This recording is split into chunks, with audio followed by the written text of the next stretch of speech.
নমস্কার বন্ধুরা, আশা করি আপনারা সকলে ভালো আছেন এবং নিয়মিত আমাদের ভিডিওগুলো দেখছেন। বন্ধুরা, আজ ভিডিও শুরু করছি বাতনা রেল ব্রিজের ওপর থেকে। আজকে বাতনা রেল ব্রিজের ওপর থেকে ফুলিয়া বাজারের শেষ মাথা পর্যন্ত বর্তমান রাস্তার কী পরিস্থিতি রয়েছে সেটাই আপনাদের সামনে তুলে ধরার চেষ্টা করছি। এই মুহূর্তে আপনারা দেখতে পাচ্ছেন বাতনা রেল ব্রিজের একদম উপরে রয়েছি। অবশ্যই এটা সেই পুরনো রেল ব্রিজ, যদিও এখন দেখে চেনাই যাচ্ছে না, কারণ ওয়ালগুলোকে সব রং করে দেওয়া হয়ে গেছে এবং রাস্তার পরিস্থিতি পুরোটাই পরিবর্তন হয়ে গেছে। এটা সেই পুরনো NH-12টাই কিন্তু সংস্কার করার পরে এই অবস্থা এসছে। আপনারা দেখতে পাচ্ছেন ডানদিকে কিন্তু সারিবদ্ধভাবে নতুন করে কিন্তু বিউটিফিকেশনের জন্য গাছগুলোকেও লাগানো হয়ে গেছে এবং গাছগুলোর মধ্যে যথারীতি ফুলও চলে এসেছে লাল করে। এই জায়গাটা আপনারা জানেন একটা কিন্তু জাস্ট সিঙ্গেল ওভারপাস আছে এবং যে ওভারপাসটার নিচে দিয়ে কিন্তু শান্তিপুর টাউনের মধ্যে যাওয়া যায়, যেটা একদম আমাদের ছবিতে দেখতে পাচ্ছেন ডান দিকে। এবং এই জায়গাটায় কার্ভটা খুব সুন্দর লাগছে। এখানে অবশ্য কিন্তু 3টে লাইন হয়েছে, 3টে রো করা হয়েছে। এই দিকটা দিয়ে ডান দিকটা দিয়ে একদম তলা দিয়ে ঢুকে গেলে কিন্তু শান্তিপুর টাউনে চলে যাওয়া যাবে এবং সোজা গেলে ফুলিয়া বাজার। তো ফুলিয়া বাজারটা জানেন বন্ধুরা, এর আগে ভিডিওতে আমি তুলে ধরেছিলাম, ওখানে কিন্তু একটা ওভারপাস করা হয়েছে। তো যেটা বলছিলাম যে এখানে কিন্তু 3টে রো আপনারা দেখতে পাচ্ছেন, একদম রোড মার্কিং করে দেওয়া হয়েছে। 3টে রাস্তা, মানে 3টে গাড়ি সমানভাবে কিন্তু প্যারালাল যেতে পারবে, সেরকমভাবে রাস্তাটা এখানে তৈরি করা হয়েছে এবং যথেষ্ট চওড়া এখানটায়। যদিও এইখানে এই দিকে রাস্তার কাজ হচ্ছিল বলে অনেক গাড়ি এদিক দিয়ে ঢুকছিল, কিন্তু আলটিমেট যখন রাস্তার কাজ পুরো কমপ্লিট হয়ে যাবে, এই রোডটা দিয়ে কিন্তু একদম কলকাতাগামী গাড়িগুলোই যাবে।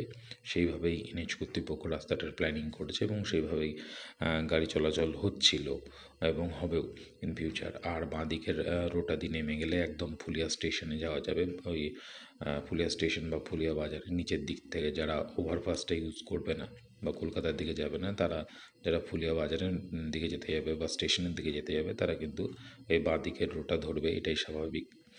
আর এদিকে কিন্তু ক্যাশ ব্যারিয়ার অনেক দিন আগে লাগিয়ে দেওয়া হয়েছে এবং স্ট্রিট লাইটগুলোও লাগিয়ে দেওয়া হয়েছে। যথারীতি রোড মার্কিংয়ের কাজ তো দেখতেই পাচ্ছেন, একদম রীতিমতো করে দেওয়া হয়েছে।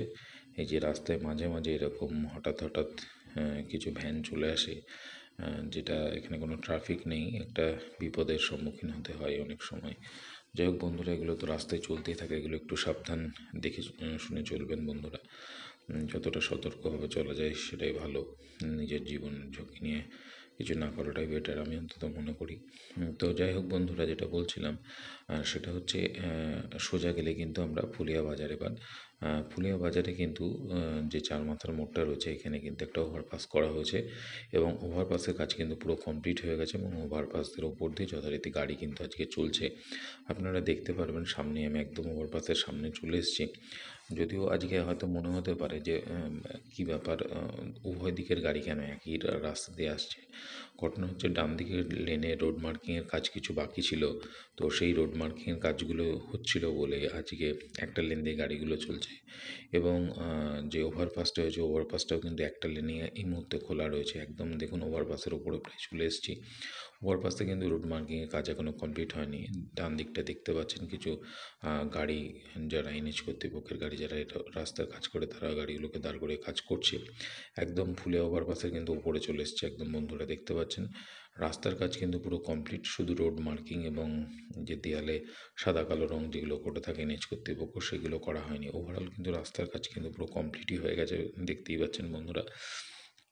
বলতে বলতে ফুলিয়া চার মাথার মোড়টা কিন্তু ওভারপাসটা পাস করে ফেললাম, খুব বেশি দূর যাব না।